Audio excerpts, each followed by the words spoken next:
Good morning, all of you. So, in our last class, we studied the linear regression algorithm with various methods of um, reducing the errors and how to fit the linear regression model. So, today we shall discuss the next machine learning algorithm, that is KNN. So, consider this data set having a n number of attributes, and then an additional column is present, so that is used to label these set of data. So each row in the data set is labeled. So when we have this kind of data, so we will apply the KNN algorithm. So here we are not evaluating a value for each row, unlike we did in linear regression. So linear regressions are used when we are evaluating it and finding the linear relationship between the dependent variable and the independent variable. So here the problem is completely different. We have to classify each object into a particular group. So when we have a data set like this and a new object comes which is unlabeled, so label is not present, only attributes are present for the new data. So then what happens, we'll be using the KNN to label any unlabeled data.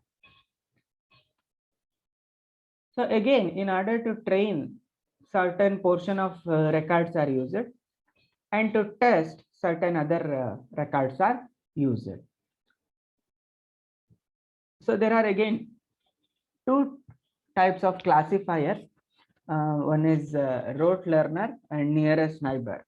So in rote learner, so it will memorize the entire training data and performs classification only if attributes of the record match with one of the training example. So if there is an exact match of the attributes, then only this rote learner will be able to classify the data. So other classifier is the KNN, that is the K closest points.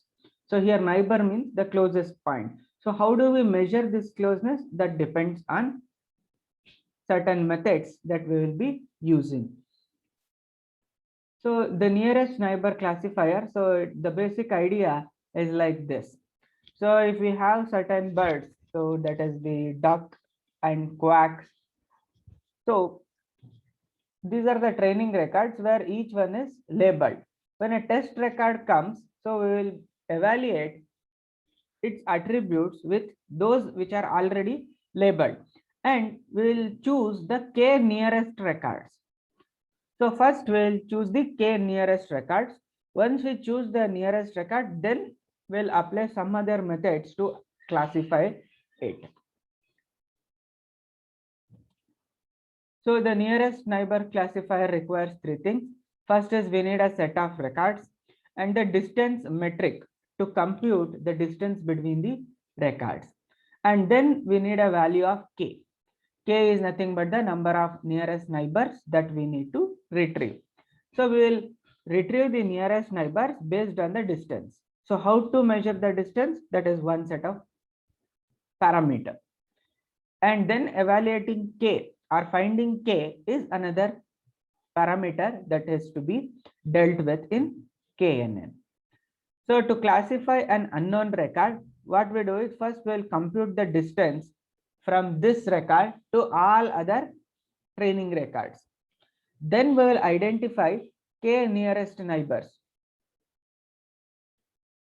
Once the K nearest neighbors are extracted, we'll use the class labels of the nearest neighbor to determine the label of an unknown entity. Either best or the simplest method to label it is using the majority vote.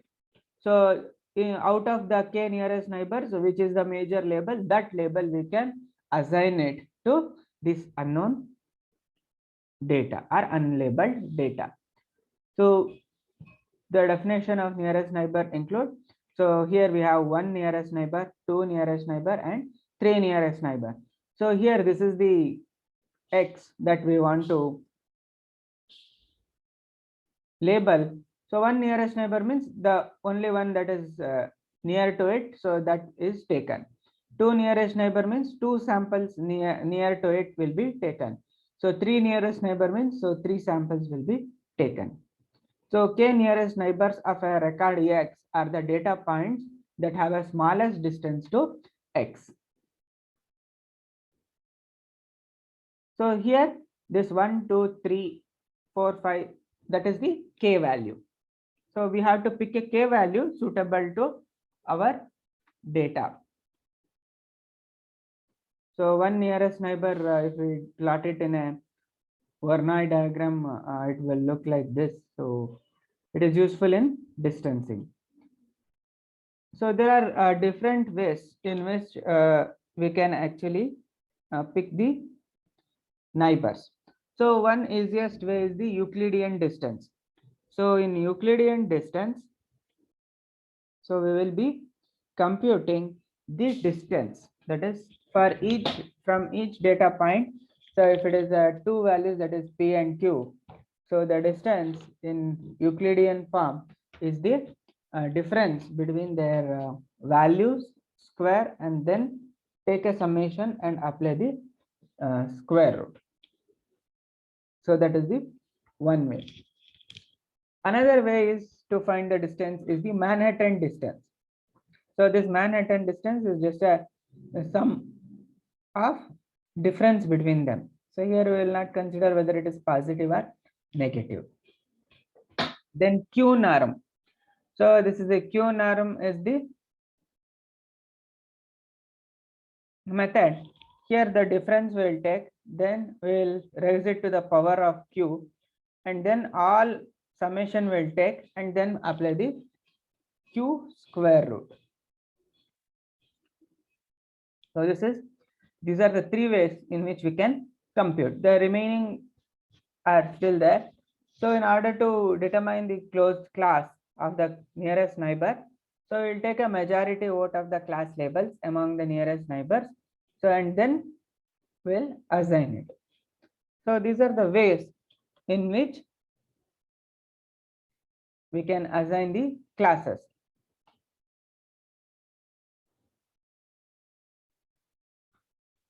Here we can also apply the vote or weightage to each neighbor. So based on the weightage also, so we can assign the label for our unlabeled data. If we are giving a weightage, so that wi can also be used with each closest neighbors.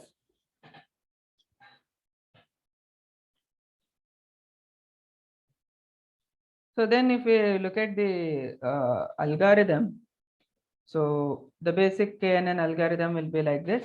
So for each test sample, what we do, so we'll take it as a z, x dash and y dash. So what we'll do, we'll compute the distance, that is x dash and x. So it is the distance between z and every example, that is xy, that is in the data set, that is the training. D is the set of training example. So for each training example, will for each test example, so we'll just find the distance, then we'll select the closest. Once we select the closest, then what we do, we'll apply this labeling of it. If weightages are there, we can apply weightage, or we'll just go with the maximum vote or maximum related things. So this is the actual working of k-nearest algorithm. So KNN is an algorithm that can be used when we have a bunch of data objects that are already been classified and labeled in some way, and we have similar other objects that needs to be classified. So then only we can use this KNN.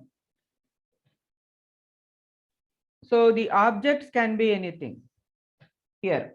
So they can be good, very bad, like quantifiers, or when we have a credit history of a person who is taking loans from the bank. So they can also be labeled as high credit, low credit, or even the restaurant or any service can be labeled as 5 star, 4 star, 3 star, and so on. Or in the medical record, so we can also define if based on the patient health details. So we can classify them as high risk, low cancer risk, or moderate, or we can also say stages. So it is in first stage, second stage, like that.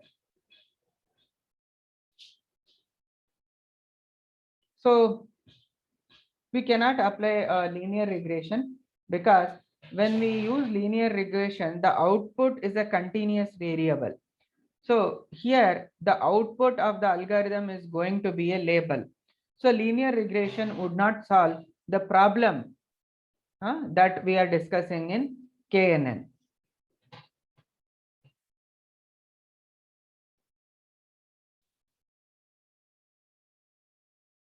So the idea behind the KNN is to consider the most similar items that are defined by their attributes, and we'll just look at their labels and give the unassigned item a majority vote.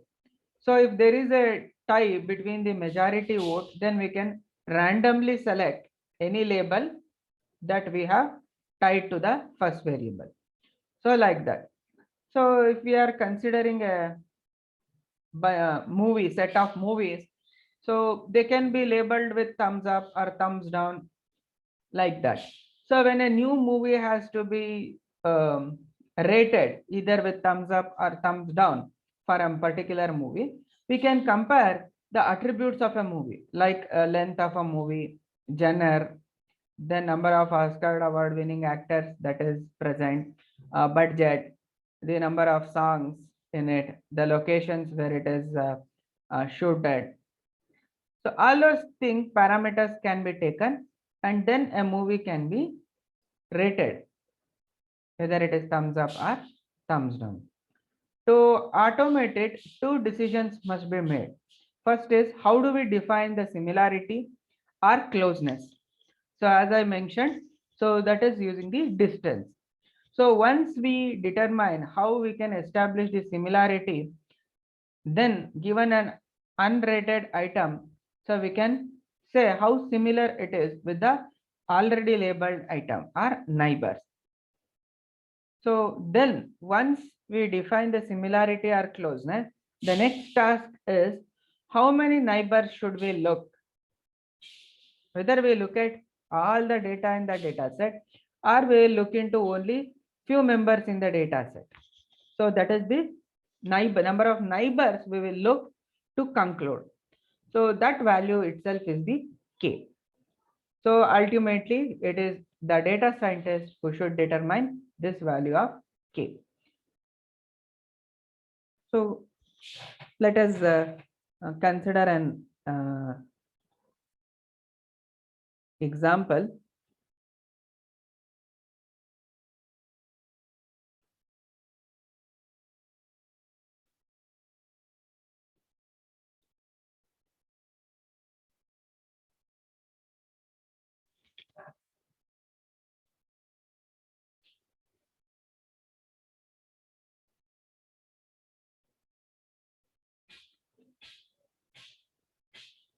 So here we have a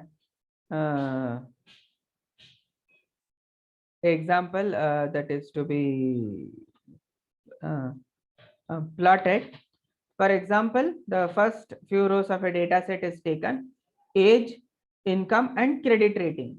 So age of a person, his income, then his credit rating, low credit rating or high credit rating. So for the same data set, we can plot them as a scatter plot. So a scatter plot would look like this one.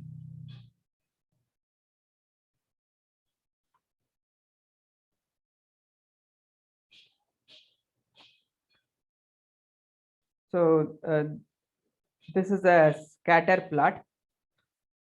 So age versus income. So income we have taken in thousands. So on one side, and age of a person, and this is the credit rating. So low credit rating and high credit rating are indicated over here. Now, when we have such data, if we want to, find a credit rating for a new person, so a new person comes and his credit rating has to be established. So what about the new guy? So how do we rate him? So here there is a new person that will be coming. So his age is 57 and he makes around 37,000 income. So here this question mark you can observe, from here it is 37 and here it is 57. So when we have this data, so how do we think we are going to label him? So we'll use the KNN to do this automatically. So with KNN, so we have to determine on the following set of things. So what are those?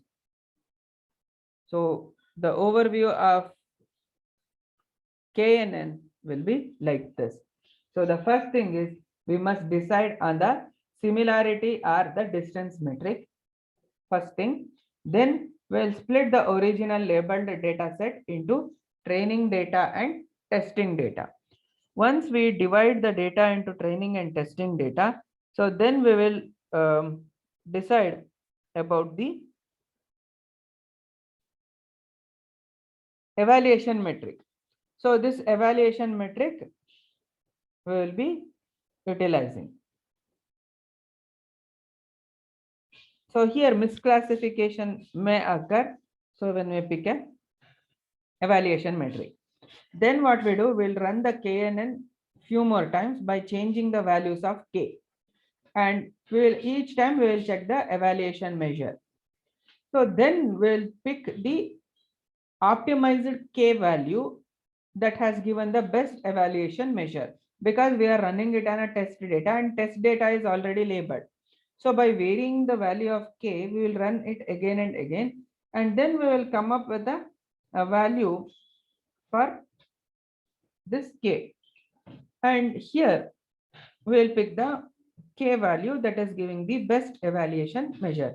So once we have chosen the value of K, then we will use the same training set and create a new test set with knowing the people age and income, but it is not labeled.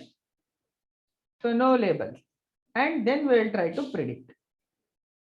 So our new test will contain the example row, which we have discussed, that is the 57-year-old person having 37K.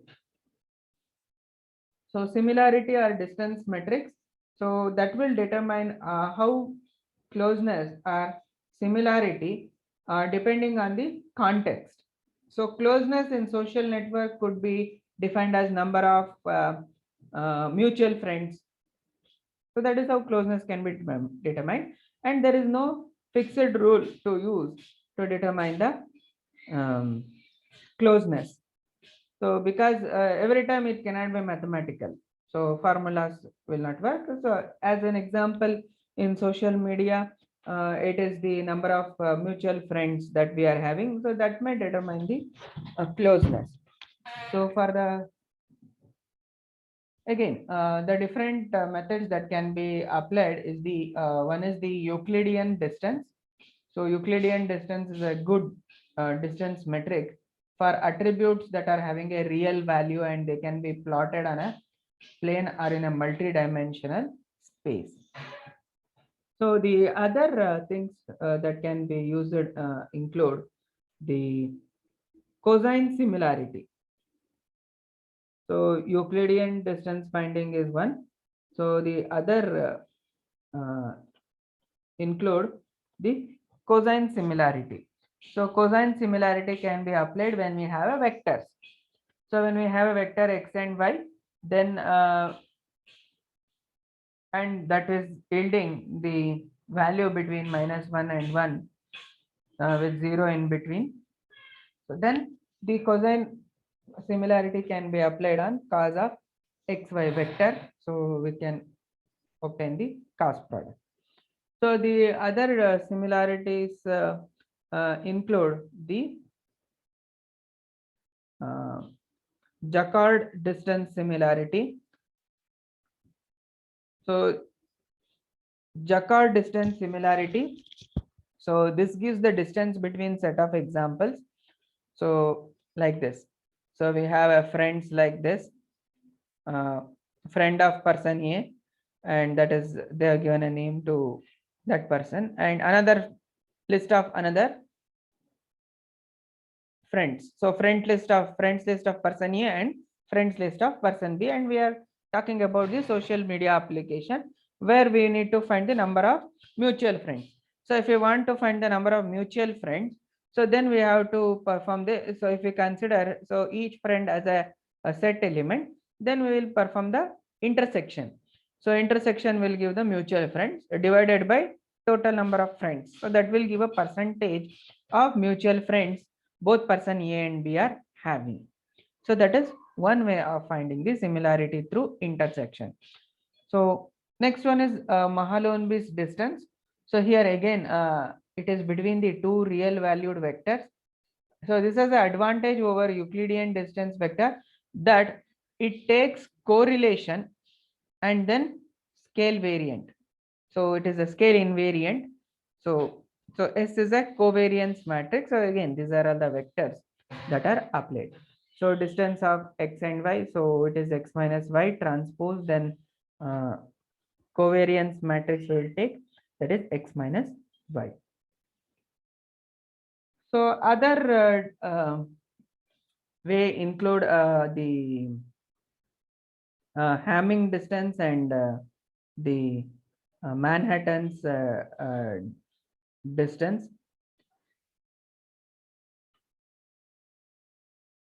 So Hamming distance, so they could be used to find the distance between two strings.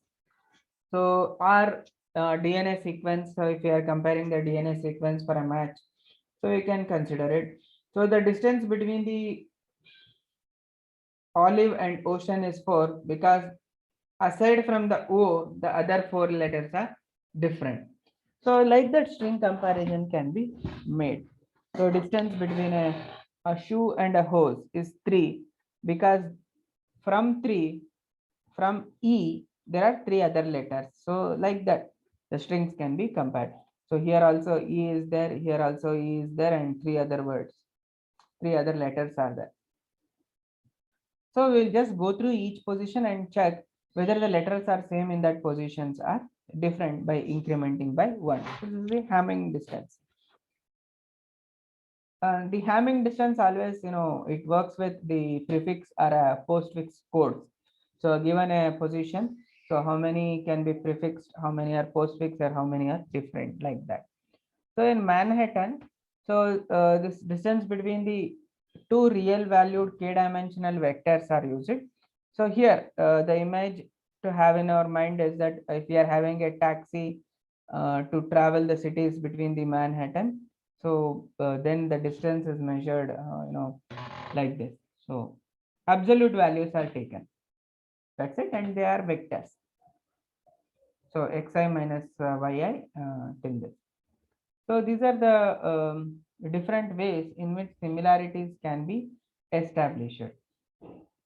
So there are many more distance metrics available. So depending on the type of the data that we are dealing with, so we can utilize them. So what if our attribute is a mixture of different kinds of data? So this happens in case of a movie rating. For example, let us consider it. So some of the attributes are numerical, say like budget or number of actors, and some will be categorical. So the type of a movie, genre, that is whether it is action, fiction, romance, like that, or suspense, thriller. So that is a category. So it is desirable to have our own custom distance metrics. For example, if we say the movies are same genre, then we'll attribute the distance as 0. So if it is different, then we will say it is 10, like that. So we have to define our own measuring function. So again, we can give the labels for those kind of attributes by trial and error also. So for any machine learning algorithm, so the general purpose is to have a training phase where we will create a model and train it. So and then we will have a testing phase. So where we will introduce the new data to test how good the model is. So for KNN, the training phase is a straightforward. So it's just reading in the data. For example, if our credit rating, so it will give the result as high or low. So in testing, we pretend as if we don't know the true label, and we will see whether the KNN algorithm will give the correct result or not. So the same code can be implemented in R programming. So it will look like this. So we'll take the data. Data will be like this. Then so 80% will take as a for testing, 20% for this, and then we'll apply the KNN.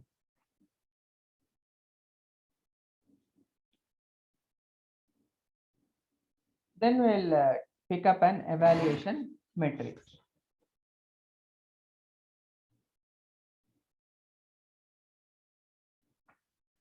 So how do we evaluate the metrics is the next question.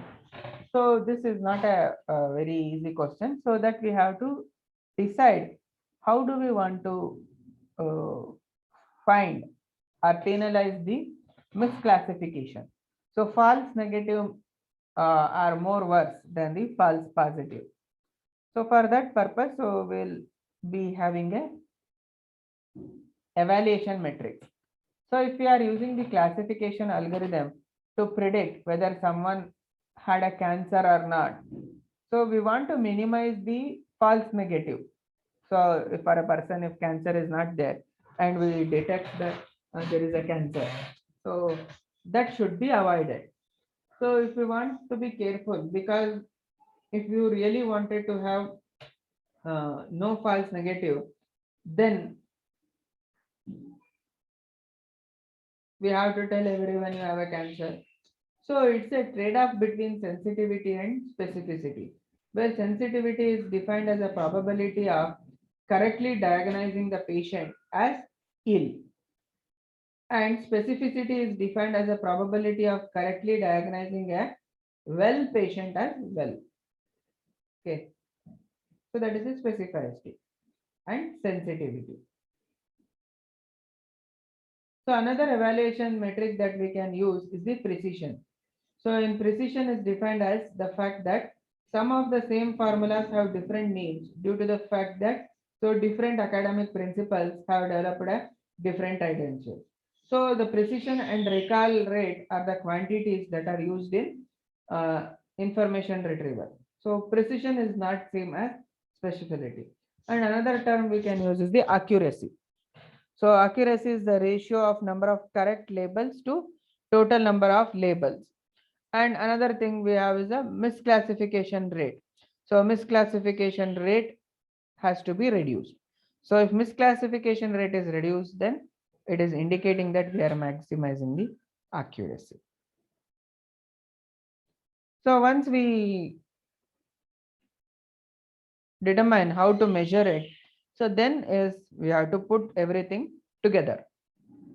So that is choosing K. So for each person in our test set, so we'll pretend that we don't know the label. Then we'll select the 3 nearest neighbors to vote.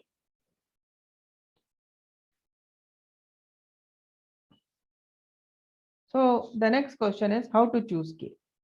So K is a parameter that is in the control of a data scientist. So you might need to understand your data is pretty well and you get a good guess with different K values. So we can run the algorithm for different K values.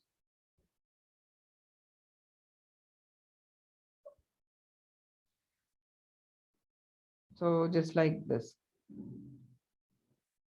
consider this. So for different K values, starting from 1 to 20, we are applying the KNN. So KNN is applied. Then we'll find the incorrect label, misclassification rate. So we'll obtain the result like this. So the output would look like this. So we'll have a K value and what is the misclassification rate. So if we consider K is equal to 5, that is the lowest misclassification rate. So now we can apply the KNN to find uh, an unlabeled data with that is 57 is the age and 37,000 is the salary with K parameter as 5. So the output by the majority vote will be low when we set it for K. K is equal to 5. So what are the assumptions we make in this KNN? So KNN algorithm is an example of a non-parametric approach. So here we had no modeling assumption about the underlying data generation distribution. So we are not attempting to estimate any parameters, but still we make some assumptions in KNN. So unlike the linear regression algorithm, so we had the assumptions. So what are those assumptions? The assumptions were such that the error rate is normally distributed. So once it is normally distributed, we used to find the distance, the variance, all those things. So such parameters are not present in KNN. So, but still the assumptions that we are making in the KNN include data is more feature space than the notation that is distance mix. So training data has been labeled and are classified. That's it. So training data has to be classified, then data is some present in some feature space so that the notion of distance what we use makes some sense. Then we'll pick the number of neighbors, so that is K. And then we are also assuming that the observed features and the labels are somehow they are associated. So that is the assumption. So this means the output label and the observed features have a relationship. So there may not be relationship. If there is no relationship, ultimately the valuation metric will help to determine whether the algorithm is good at labeling or not. So that also we can try. So if we, by looking at the data, if we feel that there is no relationship, so individually we can apply uh, the KNN on each feature, and then we may come up with that feature that is having more relationship between the with the output label. So this is about the KNN. Both linear regression and KNN are the supervised learning algorithms where we have observed that both X and Y they have a relationship, and we want to know the function that brings X to the Y. So this is about KNN algorithm. So we'll stop here for today's class. So in next class, so we shall study one more algorithm, that is the K-means. So K-means algorithm. So K-means is an unsupervised learning technique. Okay. So we will look into that K-means algorithm in our next class. So you can enter your attendance in the chat window and you can exit.